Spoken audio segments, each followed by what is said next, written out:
Что у нас тут случилось? Рассказывай. Разместили 2 розетки для стиральной и сушильной машины на высоте, если я не ошибаюсь, 1950 или где-то около 2 метров. Где-то. Это, кстати, частая история, как дизайнеры размещают розетки вверху. Якобы удобный доступ, можно не лазить за приборы.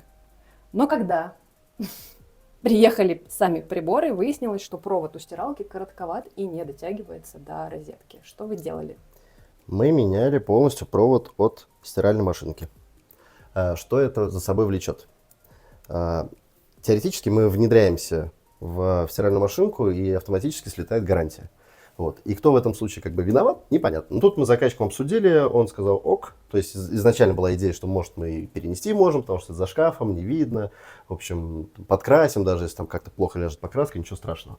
Но в итоге решили заменить провод и избежать переделок. Но вроде такая вот мелочушечка доставила нам нервных клеток потратить. Ну и в целом разговорчики неприятные о том, чтобы что-то переделать, что-то не учли, что-то не рассчитали.